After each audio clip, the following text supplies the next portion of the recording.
Welcome back to Royals Weekly. I am your host, Marcus Mead, and joining me as always, if you've seen the musical Hamilton, he had nothing to do with it. My brother Mike. Yeah, well, you know what? I still haven't seen it. Eesh. It's 2026, I'm my a friend. history teacher, and I have students every year who give me crap for never having seen it. But yeah. Have you read the biography, the Ron Chernow biography? I have not read that biography. I have read a different one by him. The Ulysses S. Grant one by him is very good, and I'm sure this one is very good too. And I love Lin-Manuel Miranda, so I don't know why I've never watched it. It's one of those things now. It's built up so much, it can only disappoint me. It took me forever to watch Oppenheimer too. Luckily, that didn't disappoint me. It was a great movie, but still. It's going to be weird when I watch it the first time. I can tell you that. It's great. It's a great musical. There's no, Plus, I already know the story. Beating around the bush. Right. There is that. It's like watching Titanic. I think we all know the ship's going down. Right? The crazy thing would have been when the ship doesn't go down. If the ship doesn't go down and aliens come down and beam it away, right? Like that's right. Cameron, you missed an opportunity there. Anyway, on this week's episode of Royals Weekly, we're going to review a week that was in Royals Cactus League and WBC action to some degree. For those of you more interested in the World Baseball Classic these days, I get it. It's more interesting. We're gonna do our only roster and lineup projection. So it's gonna be our first and last roster and lineup projection for the 2026 season. And then we're gonna preview the final week of Cactus League play and the last couple of World Baseball Classic games. You may notice from the sound of my voice that I am sick, so I apologize for how that sounds, one, but also any coughing and or sneezing or whatever I end up doing on this puking, podcast. Crapping his pants. Any of that stuff is on the table. It's all on the table. If he faints, just drops I will be sweating irrationally throughout the proceedings as well, I'm sure. It's 30 degrees outside, so. And the wind is also blowing at about 50 miles an hour right now. So if the internet cuts out in any sort of way, I also apologize for that. But it is really whipping out there. Anyway, beyond our weather and illness issues, I do want to note that we have a great things going on over on the Royals Weekly Substack. So make sure that you subscribe to that, royalsweekly.substack.com. We still have that 10% off discount on annual subscriptions until opening day, which is coming up on us pretty quickly. So get in there if you want that 10% discount on a bunch of extra content throughout the season. You get 2 extra episodes every week during the season, one from Mike and I both, one from Mike by himself. And then I write a post every week, wrote one today for our Substack subscribers, despite the fact that I was sick. I played through the pain and I wrote a Substack post. And so make sure if you're interested in that you take advantage of where you can get that discount. If you're interested also, rate and review us everywhere you go. On Apple Podcasts, we love reading those reviews right here on the episode. So write us a review on there. Leave us a comment on YouTube. Give us a thumbs up. Give us 5 stars. That really helps us out with all the algorithms and stuff. Helps us reach more people, and we really appreciate it.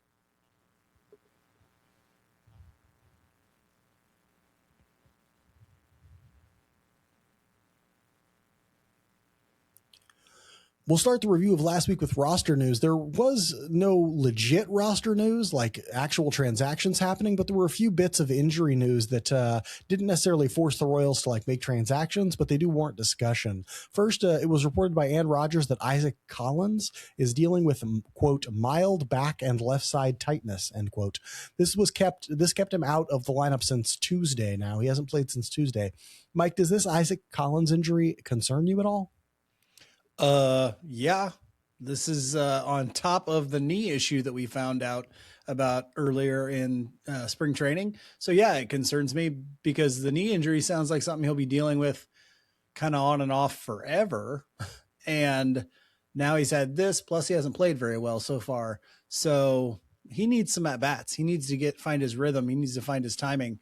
And so him being out is not going to be helpful for this lineup. And yeah, a little bit disappointed that he's had kind of 2 injuries pile up on us already early on. Yeah, it's tough. It was tough thinking of what their lineups might be today while considering where Isaac Collins is, because he was supposed to be an everyday outfielder for the Royals, and he has not played well in spring training, although he doesn't have that many plate appearances in spring training. It looked like they were trying to get him in the lineup a lot to get him ready, but now he's hurt. It's not clear when he's going to come back. I don't think he was in the lineup today. I've looked at the box score a couple of times from today. I didn't listen to the game live because I'm ill, but it's one of those things where I'm not really sure how he doesn't have a ton of opportunities left to get plate appearances in before the start of the season. And so, yeah, it's a concern. It's also a concern okay, now it's two issues, the knee and the left side back tightness, and it's already two, and he's only been with the Royals for like a month basically. And so you wonder, is this guy going to be a chronically injured guy? Now, obviously they didn't trade that much for him, so it's not much lost in that sense, but they really kind of need him, or they were really hoping, I think, to have him as a guy who lengthened their lineup and gave them more outfield production. If he's hurt all the time, he can't do that. If he's always having to try and find his timing because he's not getting enough plate appearances, it's going to be tough to do that. Let's hope that this is just another minor thing. He eventually finds it, because the season, it is fast upon us here soon. He did not play today. Just a heads up. He did not play again today. Another guy who did not play today, Jonathan India, experienced some right groin tightness. Who hasn't been there? That saw him pulled from the game Friday. And Rogers reported that he's fine and he will be back in action after a couple of days rest here. The Royals have an off day on Monday. I'm guessing he plays on Tuesday. Mike, any concerns with India's readiness for the season? Not really. We've all had some groin tightness. You took my tight groin joke. Didn't even know. Hadn't even seen it. A day of rest and a shot of hooch, and you're back in the saddle from groin tightness. We've all been there, huh? Usually you got to pay double for that kind of action in the groin. But, no, I'm not worried about this at all. You get a little, tweak of a muscle here and there in spring training when you're starting to open it up with the running and game action. So I'm not too worried about it. As long as you see him back sometime like on Tuesday, Wednesday, something like that, I think we'll be good to go. Yeah, seems fine. I'm glad he has a few days rest here. I'm glad they have that off day on Monday to give him some day and a day off there too. It's not boding well for a healthy season. We saw India deal with a lot of these little injuries last year. Some of them the result of just like getting hit by pitches. He got hit by a ton of. Yeah, dude just had a lot of bad luck nicks last year. Seemed like every game he got hit with a baseball. But also, these little nagging injuries have kind of been a thing for him, and it looks like he's back on that path. And you want him to have a fully healthy season. You want him to fulfill some of the promise the Royals got when trading him. And it looked like, maybe he's got that better approach back during the spring here. I hope he can have a healthy season and be a part of an answer for their second base needs, because they have a lot of second base needs. And I want him to be the kind of 6th, 7th, 8th, I think 7th, 8th, 9th hitter, maybe even for them, who's getting on base, who's setting up the backside of the lineup or the turnover in the lineup. And I think he can be that, but he can't be that if he's on the bench. And I think last year, part of the problem at least was also that if you're hurt constantly with these little pains, it gets hard to get into a groove offensively, And so hopefully this is just a minor thing that really picks up, or that only lasts a few days, and he can pick right where he left off, pick back up right where he left off on Tuesday. Mike, that second base position, it's like a curse or something. I don't know. We got another more dicey injury news on that front. Rogers reported on Tuesday that Michael Massey was dealing with a, quote, low-grade calf strain and would be at least a week out. Mike, can the Royals handle this much injury at second base? For now, they can. It's kind of weird because second base has been a question. You just mentioned it. It's been the place we've kind of wondering where the offense is going to come from at second base. If we see what we saw last year from India and Massey, they're essentially rolling out what they did last year when that was probably maybe with the exception of corner outfield, the lowest performing offensive spot on their roster. And so they're doing that again. They're kind of just saying, let's try it again, see, and hope it works better. But the problem is, or I guess the good news of that is, they don't have a lot at second base, at least a lot of proven offensive production at second base, but they got a lot of guys at second base. So hey, solve it with numbers. Yeah, there we go. So you got Nick Lofton there if you need him. If Josh Rojas makes the team, if Tyler Tolbert, all those guys can play second base. No problem. Michael Garcia can slide over and play second base if you prefer somebody else at third. So no, I don't think it's that big of a deal. We've got a bunch of just questionable guys there, but we got a bunch of guys there. So I'm not super worried about the second base injury issue to either India or Massey, honestly, because I think you have guys that can step up and play there and maybe not provide the level of offense that those guys can do when they're rolling. But how often are those guys rolling? Not very often. I'm a little worried only because I don't trust anyone there, right? I don't trust India. I don't trust Massey. If Lofton were to be there, I wouldn't really trust him either. I mean, I trust him to be what he is, but that's not somebody you want to play second base every day. And all the guys I don't trust are hurt. And so it's like, well, it's a double whammy there. I don't trust you, but at least you're hurt, that kind of thing.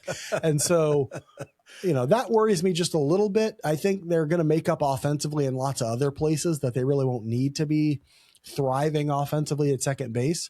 But it would be nice if they had somebody who could be a league average hitter, or if they could get league average production out of second base with a rotation. And that gets harder when Michael Massey is down constantly, when Jonathan India is down frequently, or anything like that. We know Massey's had an injury issue in the past. And, if you were thinking of straight platoon between him and India, he would be your strong side platoon. He'd be playing 70% of the time against right-handers, but he's hurt so often. He is hurt all the time. And so you wonder about whether or not he could ever be that. And the Royals don't seem to have a really good backup plan at the moment for, what happens if one India isn't better offensively and Massey's hurt all the time, or what happens if they're both hurt all the time. They don't have a good backup plan yet, I don't think. On the field last week, it was a rough going for what remains of the Royals squad in the Cactus League. They went 2-6, bringing their overall record to 8-14. Not that anyone cares about record. Who cares about Cactus League record? That means nothing. Mike, what did you see from the Royals last week? I see you forgot to fill out this question, and you forgot to do your homework, and it looks like you're about to bullshit it. Here we go. You know it. No, I already knew. I was winging this one from the noodle. I didn't see much of what I liked to see offense as far as offensive guys that I'm looking at, the Carter Jensens.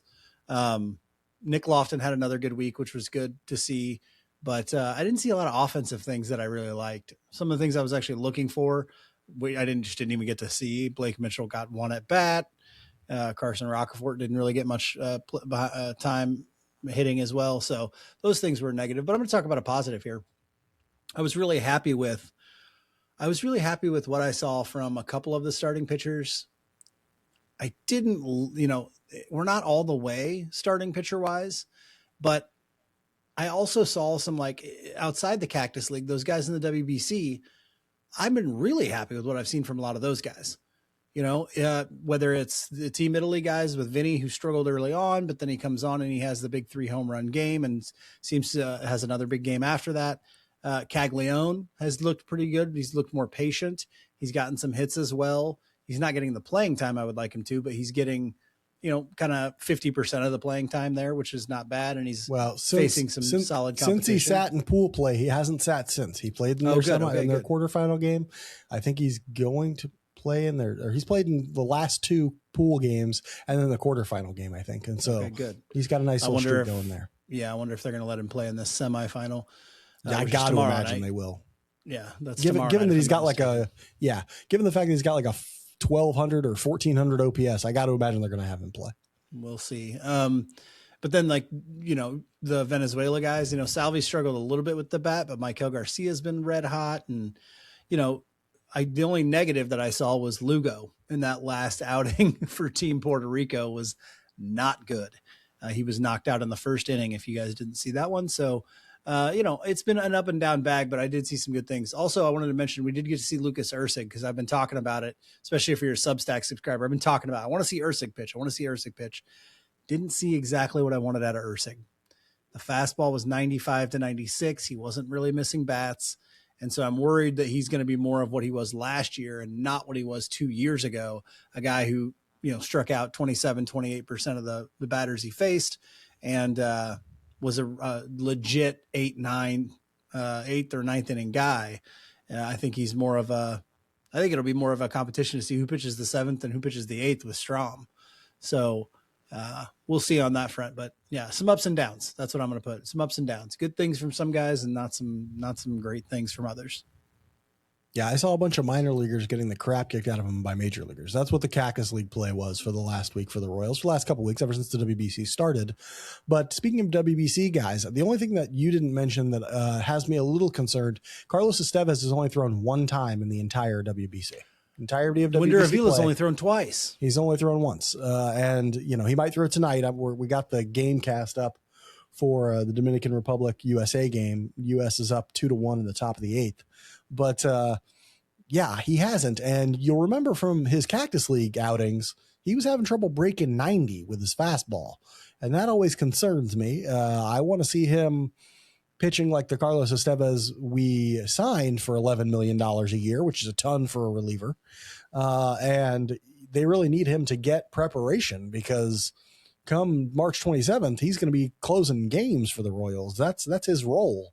And if they don't have him and Ursig doesn't look like he's, throwing fire out of the bullpen, they're going to have to come up with another solution. You mentioned Avila hasn't received a ton of playing time with Venezuela. Two as innings. Well. He's got and 2 so, innings. They need something. They need this bullpen to get some work. Strom has worked and looked pretty good in the Cactus League, but we'll see on that front. That is one concerning element to the last week or so. Mike, let's talk about some happiness, some fun things. Who was your strong performer for last week? I went with the guy we got a chance to see on TV, Chris Bubich. Really happy with what I saw from Chris Bubich. It's kind of the opposite of what I saw from Ursig. He came in, the fastball was where we expected it to be. It wasn't, 94 or 95. When he throws his absolute hardest, Bubich will be 94 with a fastball every now and then. But it was that 92 to 93 range, missing bats, getting swing and miss with it. The slider looked really good. He went 3 innings pitched in the start that he had this week. Just 2 hits, no earned runs, 1 walk, 4 strikeouts. He looked like he was kind of ready to go. Now, I don't know about length, if he could have gone a 4th or any of those sorts of things, but that looked like the Chris Bubich that we saw last year when he was healthy and that we're hoping to see again this year, not just for the fact that he can get us wins, but also the fact that, at the end of the year, he's going to likely exit or, and what you get back for that is, isn't that contingent on how he performs? Like, don't you get a comp pick or something if he performs really well and walks in free agency? It is contingent on something. I cannot remember what now because my brain is full of mush because I'm sick.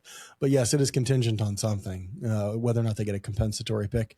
But they also might trade him. Don't forget that. They might trade him. And that's why I think you're going to see Bubich he's not going to go super deep into a lot of games, I don't think, at least in the first half, while they sort of field calls about whether or not they want to trade him. Like they're going to be real conservative with him and not do anything that might get him hurt.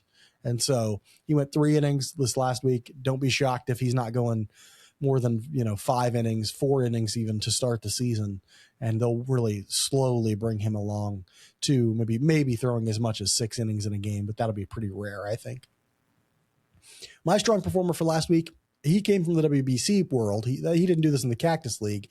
Michael Garcia went 6 for 10 with 2 doubles, 1 home run, 1 walk, 0 strikeouts, and 2 stolen bases. He was an absolute spark plug for Team Venezuela, including a 2-run home run that brought them back into the game against Japan that ultimately they won.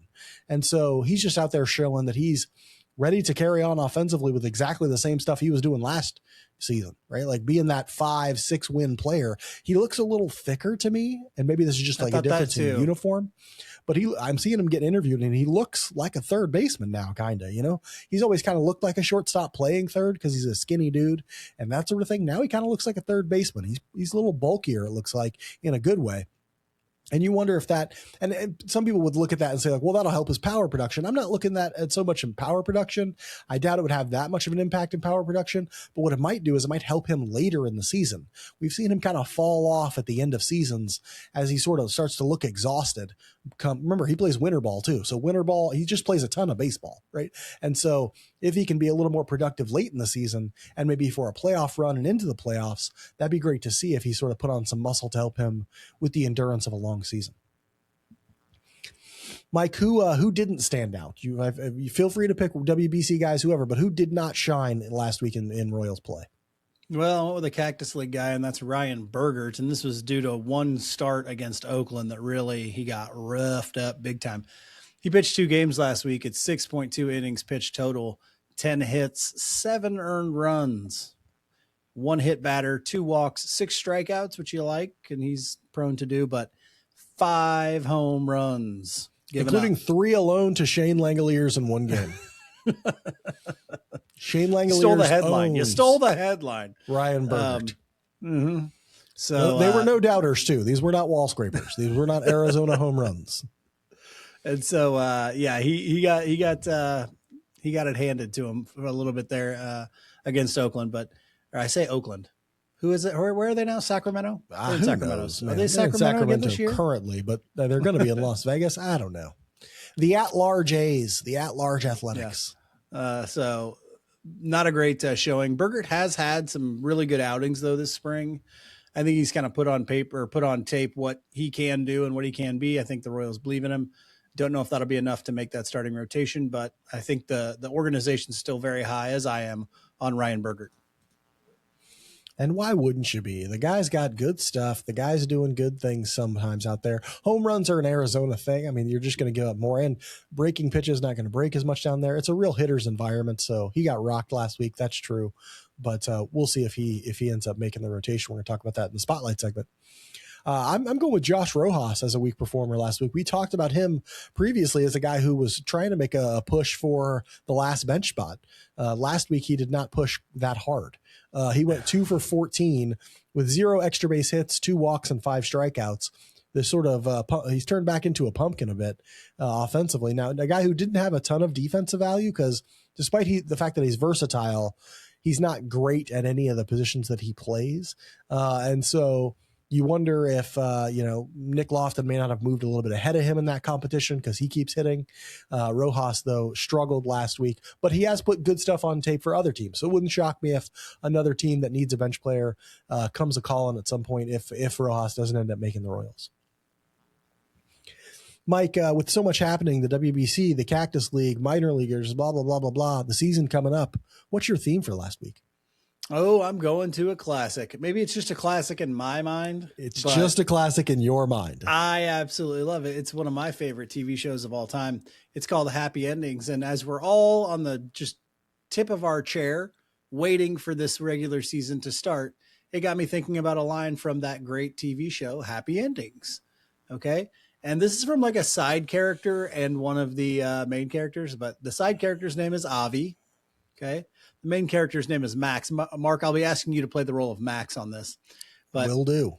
It's I'm about to explode in anticipation, so I thought I would share this one. Oh, please don't touch me. I'll explode like a water bottle on a cross-country flight to Albuquerque. Where's that flight from? JFK. And context might be needed. He has been celibate, so that's why he might explode at the touch of a woman.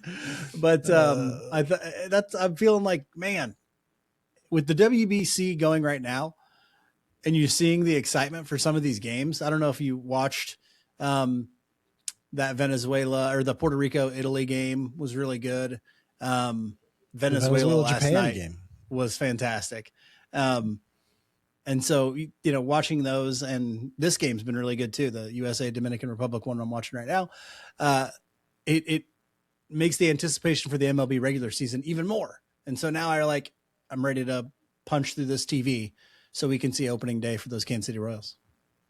Yeah, my theme is very much of the same vein, and it comes from just a classic work of cinema. And it's interesting because I've been seeing a lot of stuff about like the death of cinema, right? Because nobody goes to the theater anymore, and I think they should really take a lesson from the phenomenon that is the Rocky Horror Picture Show and start leaning into the social elements of going to the movies together.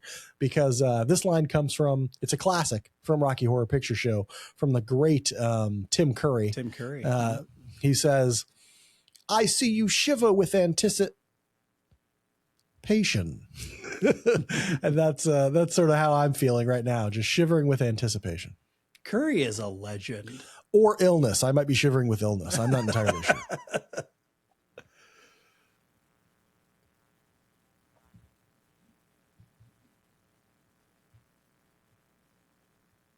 Mike, what household chores do you refuse to do yourself? Window cleaning, pressure washing, and most importantly, gutter cleaning. And why is that? I can never decide if the pressure washer wants to help me or kill me with the force of a jet engine. Yeah, if you're wise like Mike, reach out to the professionals at Window Wolf for all your window cleaning, gutter cleaning, and pressure washing needs. Window Wolf is a locally operated small business with all the professional know-how to keep your feet on the ground and your house or business shining bright. I've known the owner of Window Wolf for years, and I can tell you there's no one more reliable for high-quality service. Plus, Window Wolf is revolutionizing home maintenance with their new instant price calculator, which gives you a free quote without a home visit or entering a bunch of your personal information. Window Wolf is making the process easy and the price affordable. And for a limited time only, you can get 50% off when you book using their instant price calculator. Just visit windowwolf.com. That's windowwolf.com and use the code Royals50. That's Royals50, no spaces, when using the instant price calculator and save big bucks on quality service. I'm all about saving money. I haven't bought underwear in 13 years. You can take that to the bank. He's a joy to be around. Be smart. Let the pack handle your pains with Window Wolf.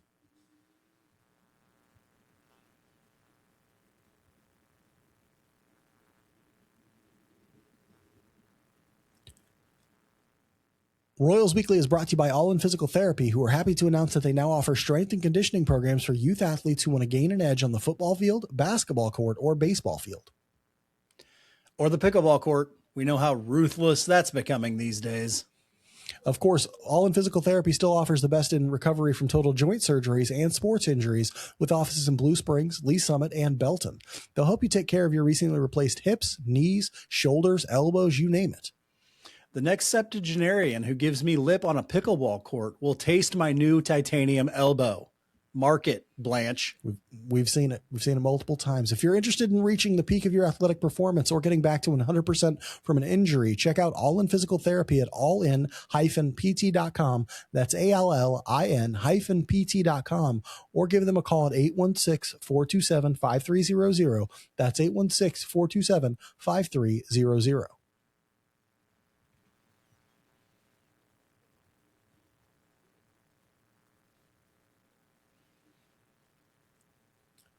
We are 1.5 weeks away from the start of the 2026 MLB season. I'd be very excited if I wasn't sick right now. Instead, I'm merely excited until I stop coughing so much I think I'm going to die.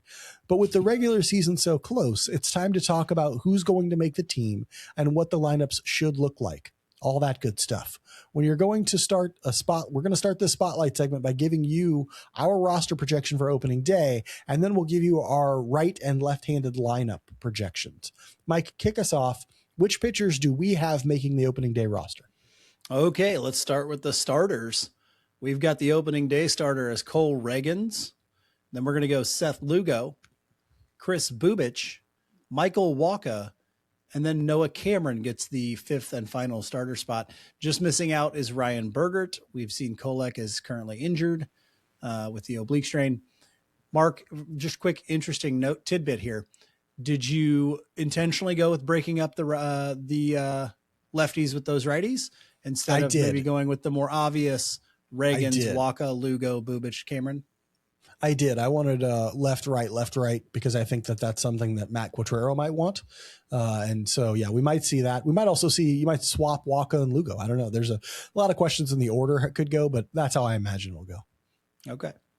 And the reliever side for the pitchers, we've got Carlos Estevez, Lucas Ursig, Matt Strom, Alex Lang, Nick Mears, John Schreiber, Daniel Lynch, Bailey Falter. Just missing out, Steven Cruz, Luinder Avila, and Mason Black. Mark, those three have had phenomenal. Well, Mason Black has had a phenomenal spring training. Yeah. How you leaving your boy out? It's tough, but he has options, and that's the difference, right? All of these pitching choices in the bullpen really just come down to options, right? Because, and I only think that this, you have to remember, like, what the roster is on opening day is not necessarily what it will be all season, especially in the bullpen. And so I think one of the things that they might do is keep Bailey Falter in the bullpen because he can go multiple innings, and they can have that make up for the fact that a lot of their starters aren't going to be even five inning guys to start the year, right? Like, to start the year, their starters are going to be going like 4.5, 4, maybe 5 at the most if they're really pitch efficient, right? And then they're going to have to go to their bullpen, and they don't have a ton of off days like they normally do to start the year. And so they're going to have to get some length out of some of their bullpen guys. I think they keep Falter in the bullpen until they're like, we no longer need you to throw 2 or 3 innings, guy. We're going to go with somebody more effective like a Steven Cruz or a Luinder Avila or a Mason Black. And yeah, I think that's ultimately all 3 of those guys up and down a lot next year because they're the only ones with options. They have so few relievers who have options that this is going to become an issue. I'm glad you mentioned that because I don't know if you saw it or not, but Aaron Rodgers did have a piece today for MLB.com on the possibility of a 6-man rotation for the Royals. And they kind of mentioned as one of the fixes, and they mentioned what you just said. They've got, 4 games and then they have a day off and then they go 12 without one. And then they get a day off and then 13 without one. So it's the rough stretch there in April for the boys. And that will mean that they have to do something. And one of the things that they did mention was Bailey Falter as kind of a long guy to match with some of those starting pitchers if needed early on, if they choose not to go with more of a 6-man rotation, which I'm sure has been complicated with Kolek being out. You get one guy that you have to bring up. Okay, when you have 2, you can always have that kind of safety starter in minor league baseball. Well, now since you probably just have one that you're comfortable bringing up, you're going to probably leave him down there unless somebody gets injured. So I think you're right to go with Falter there to kind of be that innings extender for starters when needed early on in the season when we go on those 12 and 13 game runs. Tell me, who do you think here? I will say this, though. My last point on that, talk about 3 quality arms in AAA. I know. Steven Cruz, Luinder Avila, and Mason Black. The Omaha bullpen is going to be fantastic. Well, they may have Avila starting, I guess. But yeah, although it's odd because in the WBC, he's been a reliever. And so he probably hasn't been throwing bullpens where he's getting I don't know. It's so tough to know what he is, in fact, because he's obviously not stretched out in terms of game time because he's only pitched twice and he's never, I don't think, pitched more than 1 inning. And so, it'll be interesting to see what they do with him in Omaha. Sounded in that article. It is implied in that article that they will be stretching him out when he gets back. Okay. And that's why he'll be one of the reasons why he'll be going to AAA. Again, they didn't say those things for sure, but it was implied in the article that that's going to be happening. That makes Marc, sense. Go kick us off. You want to do position players? You want me to? I was going to have you read it because I'm dying. Oh, okay. Marc's dying, so I'll continue to read our position players. Here we go. Salvador Perez and Carter Jensen catching. Vinny Pasquantino, Jonathan India, Michael Massey, Bobby Witt Jr., Maikel Garcia, Isaac Collins, Kyle Isbell, Lane Thomas, Jack Caglione, Starling Marte, and Nick Lofton makes our final bench spot there. Just missed, we have Josh Rojas, Tyler Tolbert, Jorge Alfaro, and Elias Diaz. You might say it's because I'm a Lofton homer, but that's not the you reason. Are. You've been on Lofton for a long time. You refuse to leave him, no matter how much or how little he shows in Major League Baseball. Marc, please explain to us why you are so in love with Nick Lofton. Well, it's not just what Nick Lofton has done. He has surged offensively the last couple of weeks. That's true. But also Josh Rojas has faded, right? Like he just hasn't been performing. Nick Lofton is walking more than he strikes out in spring training. I think the Royals are trying to shift their team to players who take at bats that they can count on being quality at bats, quality plate appearances. And that's what Nick Lofton is. He has obvious offensive deficiencies, one giant one, and that's what keeps him from being a regular everyday player. He doesn't hit the ball very hard, and that hasn't changed, but he's got a 1,000 OPS in spring training. He's walking at a very high clip. He's striking out very little. He plays good defense at second, third, left, and right, and he plays first base if he needs to. I think that you could do a lot worse on a bench than him. And because they have Maikel Garcia to play shortstop, actually, I think the last decision may not come down to Nick Lofton and Josh Rojas. It might come down to Nick Lofton and Tyler Tolbert because Tyler Tolbert can play shortstop. And that's sort of the decision that they might have to make. But I think because Garcia can, they won't worry too much about having a second shortstop on the bench. And they'll say, let's get Nick Lofton, who we can count on having a good plate appearance and who can play good defense at a few different positions. Yeah, that seems right. I thought Rojas had the inside track because he was just tearing the cover off the ball there early on. But one, he's left-handed. Okay, so that was probably not going to be great because the Royals are probably okay with left-handed bats. But he's fallen off a bit. I think Marte coming in gives some depth in the outfield, but it means that you're probably not going to keep a late inning weapon like Tyler Tolbert when you have a fifth outfielder. That's just there's not going to be the musical chairs don't work out very well for him. He's a luxury piece when you feel like you don't need that fifth outfielder for any reason. But obviously, if the Royals went out to sign him, they feel like they do. And so I would like to have that Tyler Tolbert as the 26th man at the end of the bench because I think you'll win, 2 or 3 games because of the stuff that a guy like that can, because a base he can steal for you in late innings or things like that. But, that you win more with a guy that you can count on hitting the ball actually in a corner outfield position more than that. So a little disappointing. I don't think Tolbert's going to make it, but I definitely agree with that. I don't see Josh Rojas beating out Nick Lofton at this point. And it's interesting because there's a possibility that they got Marte, that they signed Marte really because they don't trust Isaac Collins's knee, or they don't trust that he's going to be healthy and ready to go to start the season. And they're like, that's what we need him there for. And as a result, that limits what you can have on your bench, right? Because Marte does seem like the type of dude who is really a fill-in for an outfielder who might be ready to go in a month, but isn't 100% ready to go right now. Like that seems like what Marte kind of is, because he's not a bench player. Marte's not a bench player. There's no good bench role for him. Like he's not good defensively, and he's not even a platoon split guy. So it's not like he's gonna for sure rake left-handers or something like that. And so it's just he's an odd ad unless you're like, we need an insurance policy against this starting left fielder who may or may not be healthy, right? And so that's what he looks like more to me. That's all for the entirety of the roster, but how's the lineup going to look when they get out there on opening day? Mike, give us that lineup versus right-handed pitchers. Okay, the lineup versus righties here. We're going to start with Isaac Collins in the leadoff spot playing left field. Health dependent. Then Bobby Witt Jr. at shortstop. Vinny Pasquantino at first base. Michael Garcia at third base. Carter Jensen DHing in the opening against a righty. Salvador Perez right after that at catcher, Jack Caglione in right, Jonathan India at second base against a righty. Kyle Isbell in center field. That means the bench being Starling Marte, Lane Thomas, Nick Lofton, and Michael Massey. Mark. Yeah. Massey rides Pine. Yeah. Against a righty. Explain to the listeners why Q is about to buck Major League tradition. This is what I expect them to do. And they've signaled that India is more of an everyday second baseman in their minds than he is a platoon second baseman. And if that's the case, then he's probably going to play against righties. He's probably going to hit down in the lineup.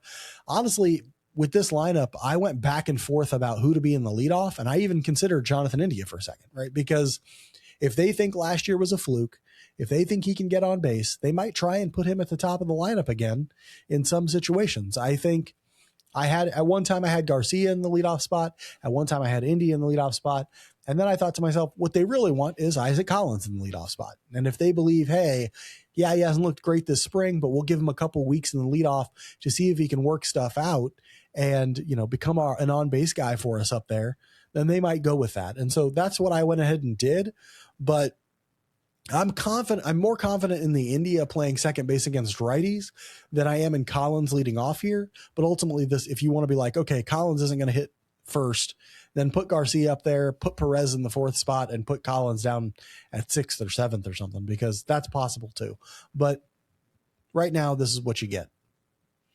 Yeah, I think you could see Garcia go up there. I think it's probably more likely in my mind that Garcia is up there leading off if this is opening day and we're facing a righty, that Garcia is in the leadoff spot. I know. I get you. I couldn't. Do you know why? I couldn't do it, not because of Garcia. I couldn't do it because I didn't want to put Salvador Perez fourth in the lineup again. Like, I'm like, hey, your lineup is too good to have Salvador Perez hitting fourth. That was my sort of logic. And so I was like, well, if that's the case, then Garcia is going to hit fourth. Right. Yeah. Yeah. And I could see him maybe even trying to chop that up a little bit, but The other thing is India and Isbell down there at 8 and 9. I could see them switching that up and going Isbell at 8 and India at 9, just so that you have somebody who has a better chance at more of that, second leadoff spot, as they call it. It does give you two lefties, two lefties back to back there, but I don't think that's going to bother anybody.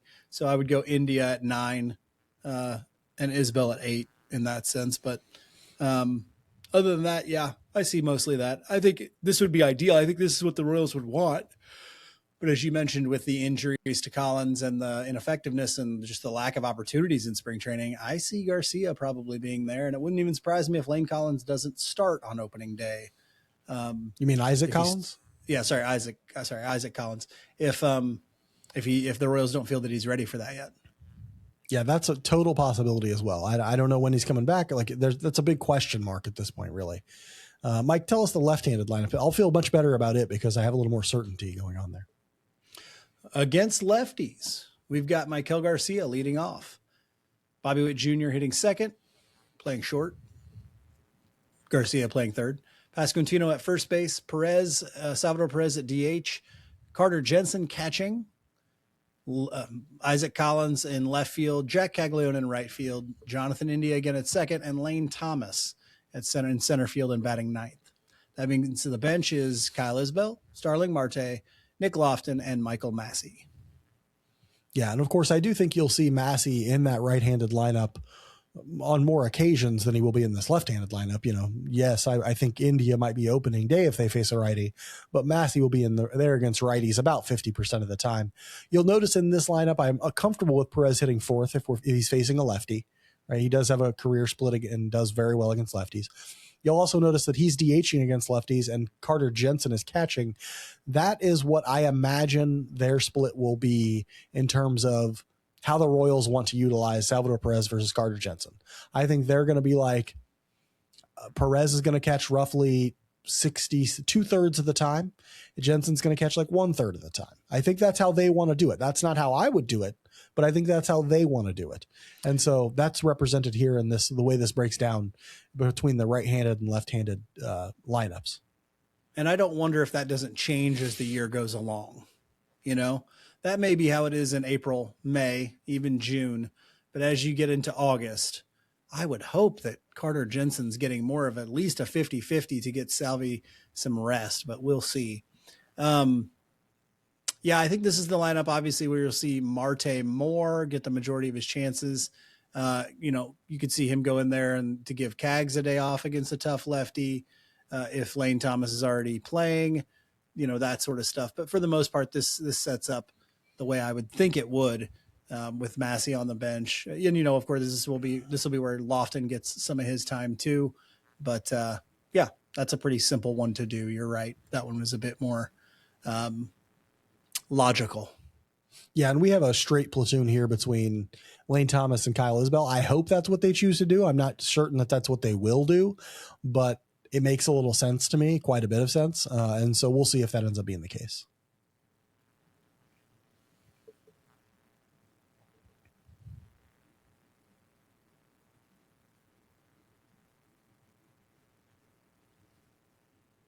Royals Weekly is brought to you by Eric Oxer of West USA Realty. Do you have the same fantasy we do, retiring to a land of eternal summer? If so, you need to call Eric Oxer of West USA Realty pronto. He can help you transition to a lovely home in the Phoenix area and a life of fun in the sun. In 24 hours, we've seen it move from 72 degrees and sunny to snowing. I need the consistency Phoenix weather can provide. Eric was one of the top realtors in the Phoenix area in 2025 because he gives all of his clients a personal experience focused entirely on their needs. With Eric Oxer of West USA Realty, it's not about him. It's about you. He's there to listen to you, work for you, and guide you through the ins and outs of buying and selling in the Phoenix area. Like how to ensure you're so close to Costco, they consider you a member of the team, and maybe you just put on a red vest and pitch in during busy times, and they give you free hot dogs, as many as you can eat. That, ladies and gentlemen, is the dream. Find Eric Oxer of West USA Realty online at ericoxer.com. That's ERICKAUXIER.com. or just give them a call or shoot them a text at 480-383-9745. That's 480-383-9745. If you're at all interested in what a life in the Phoenix area might hold, let him make the experience all about you.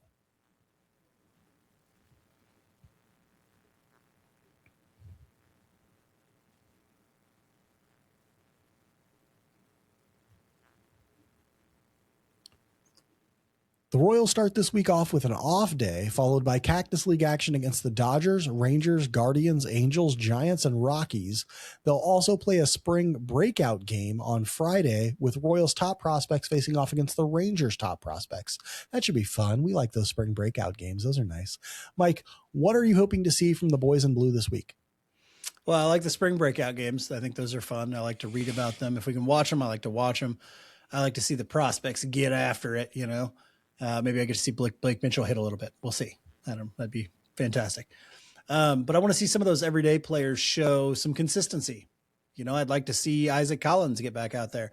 I'd like to see, you know, Michael Massey be consistent and continue to see Nick Lofton hit, see who we are getting back from the WBC this week. You know, some guys are getting knocked out on Monday night, and that's tonight, maybe.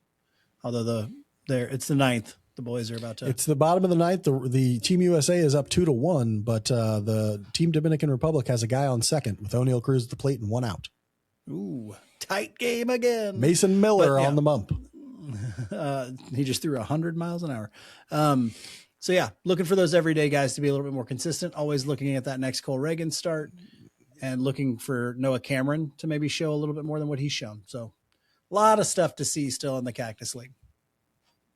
I want a bunch of guys to get healthy and get in rhythm, right? I know that's a lot to ask because there are quite a few down with Collins and India and Massey and stuff like that. But I want to see, at least starting Tuesday, those guys back in the lineup and getting basically every day at bats. I want to see them in the lineup every day for the rest of the Cactus League because they need those kind of plate appearances to be ready for the start of the season.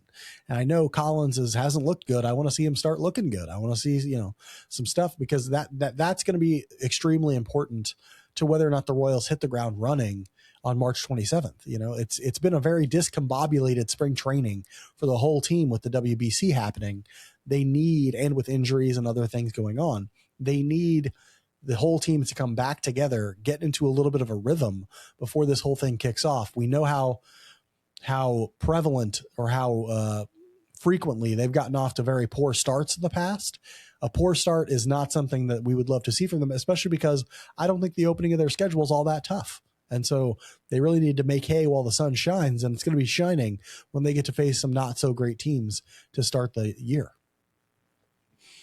Mike, the World Baseball Classic will be wrapping up this week. You mentioned, we know that the USA is up 2-1. They now have two outs with a guy on third, Mason Miller pitching. And who is this guy's first name? I know it's Perdomo, but what's his first name? Geraldo, maybe? Perdomo hitting. We'll see how this turns out. Could come down to it. Maybe Mike, it's Fred. Maybe it's Fred Perdomo. I don't know. I can't remember. I can't remember his name either. But we'll see on this one. You were right. Good job. Geraldo. Yeah, I was right. Good for me. We know that that's what's happening in the USA Dominican Republic game. Team Italy faces off against Team Venezuela tomorrow night. What's your prediction for how this is all going to happen, man? First talk about that Team Italy, Team Venezuela game, and then we'll talk about the whole thing next question. Team Italy, Team Venezuela game tomorrow night? Yeah. Oh, that's going to be fantastically fun. Both those teams are having a friggin' blast right now playing baseball. But I'm going to go now. You can say, what's my prediction? My prediction is that Venezuela wins, but I'm betting on a scrappy Team Italy. Okay. Not with my head, but with my heart. Okay. With his heart. They've captured my heart. The fighting Pasquantinos. Okay. With his cholesterol filled heart. Just filled with gabagool. All right. That's what's in there. Okay.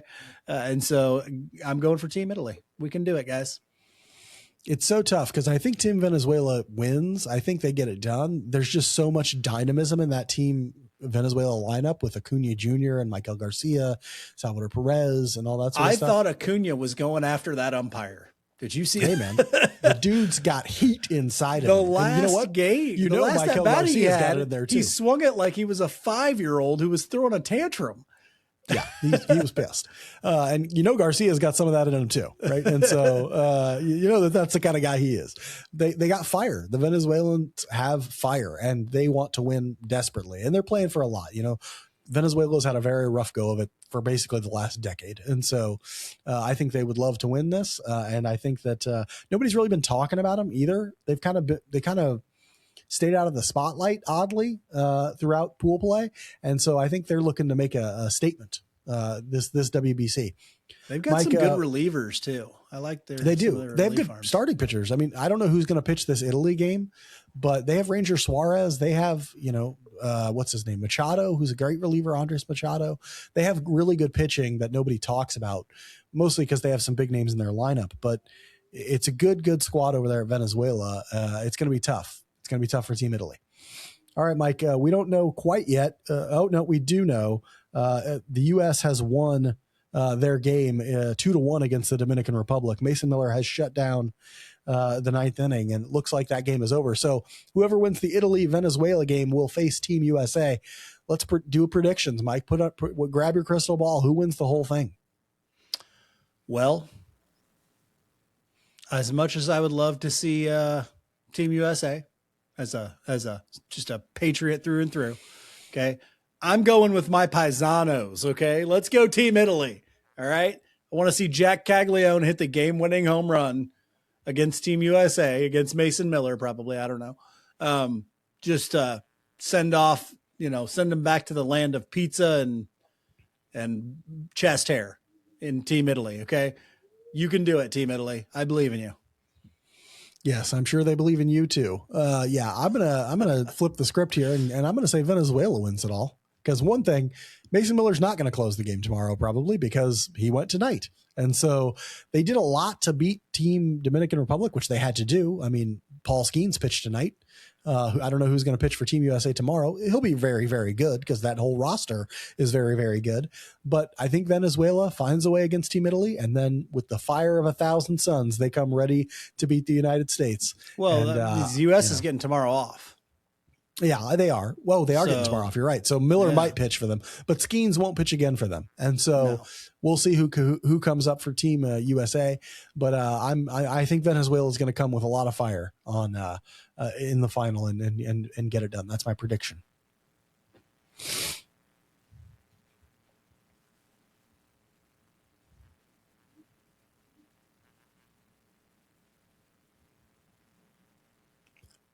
We'll end this week's episode like we end every episode with the Just a Bit Outside segment, where we talk about something that's interesting to us outside the world of baseball. Mike, it's been a wild week for me. I don't know what's going on in your life. Tell me what you've been up to. What's interesting to you this last week? I've been up to nothing. That's the that thing. Sounds when you're nice. An adult, you just go to work all the time. But I do want to talk about one thing that's kind of changed. Changed a habit that I've formed that has really improved, made things better, I guess, at work and just all around. And that is my challenge kind of to our listeners is find 30 minutes a day and go for a walk. Okay. And it's even better if you can do this at work. Okay. So since the beginning of the school year, I've kind of decided, hey, I'm going to come in a little bit early to work. And so I get to work probably anywhere between 30 minutes to 15 minutes early. And then I work, kind of as hard as I can while nobody else is in the building. And I get a lot more done that way. But also it means that when my plan period comes, the 45 minutes that teachers get to plan their lessons, to grade, to answer emails, call parents, do all the stuff that teachers have to do, I go for a walk. I take 30 minutes of that time and I go and I do have this little 2-lap track that I do. That allows me to, and I don't listen to music. I don't do any of that. It's all just up in here, up in my head, just thinking about stuff and walking. And yes, it's physical exercise, but honestly, it's more of a mental health thing for me. So, but it's really done a lot of good things for me physically, but also just mental health kind of stuff. So that's my challenge to you. If you can find 30 minutes or work around your schedule around to create 30 minutes to just go for a nice walk as often as you can. I try to do it 5 days a week. Sometimes it's only 3 or 2 days a week, but it really has done a lot for me so far this school year, and getting through, all school years are difficult. So getting through those it can be very helpful if you can have something like that to do. Yeah, that's how I wrote my dissertation. Honestly, I would go to a library and write for like 6-7 hours a day on a Sunday, but every 90 minutes or so I'd get up and I'd go for a walk, right? Like for like 15-20 minutes or something like that. And that's what gets your brain chemicals back where they need to be productive. And it's a wonderful, wonderful thing if you can find the time to do it. I highly encourage it. I tell a lot of people I work with to do that sort of thing. It's wonderful. I had a bunch of things I could have talked about this week, honestly, because on Friday I went to a wonderful spa here in Kansas City and got a just delicious massage, and it was wonderful. Could have talked about that experience, but I'm talking about somebody who saved my ass this last week, and I have to give him huge props because of it. And that is a company called A&M Printing up in very North Kansas City near Zona Rosa on 72nd Street, actually. So if you don't know, I work at UMKC, which I talk about a lot, and I am the faculty advisor for UMKC's undergraduate research journal, right? And this last week was a very important time for us because the publishing of our book, the book that we come out with every year, was happening this last week. Now, it's my first time doing it. And so I didn't realize how long it actually took to print the book, right? And so, of course, I got it to them too late because we have this big party to launch the book set for Monday. I didn't realize that I was too late with the printing. And so the people at A&M Printing did everything they could to bend over backwards, rush the print, rush the binding, and get me a book in time for our big book launch party on Monday. And I cannot thank them enough. And the whole time I'm like emailing them, calling them. They're just being the nicest people. There's a dude named Ryan there who was just like insanely nice the whole time throughout this process, despite the fact that he's dealing with this dude who is basically incompetent. That's me. And he's like, hey, you are incompetent. I know. And I'm like, I don't know anything about any of this, and I'm real dumb. Please help me. Like I go and I'm like begging for him. I'm like, and I can see perspective from his point of view, right? Which is like, here's an idiot who doesn't know what he's doing, and I have to work with him on getting this thing. But he didn't treat me like that at all. He was just like, no, it's cool. We'll find a way. And he's just like being the nicest dude. And then I go, because I want this has to happen very quickly, I have to literally drive up there to pick up the books because there's no time to have them delivered. And when I'm there, he's got them ready. He helps me load them in the car. He's being super nice. Like, oh, the book looks great. This all looks great. Gives me some upgrades that just happened coincidentally for free. The book looks amazing. Everything was just so professional, so well done, and like a well-oiled machine that they can deal with incompetent people like myself who show up like, please help me, sir. I know I don't deserve your help, but please. Like, and they did. And because of that, I will always be thankful to them. They will continue to get our business as a result. And I hope that you, if you have any printing needs, give them a look because they might be the people for you. If nothing else, I can at least recommend and say their service will probably be excellent, especially if you're like, I'm an idiot, don't know how printing works. Help me, right? Like they at least seem amenable to that. And so I really appreciate them for it. Thank you so much, A&M Printing. Thank you, Ryan, and the people there who helped out tremendously. It was very helpful for me and made things go really smoothly. We had a great book launch. It's really a symposium. The students did wonderfully. It was a wonderful time. But I probably got sick there. So, there's a double-edged sword there. 6 and 1/2 dozen of the other. Right? Yeah, I'm blaming the people there who gave me this illness. But anyway, it was a wonderful time. Yeah. That's all we have for you this week. We'll be back again next week. Hopefully I will not sound the way that I currently do. Until then, be good to each other.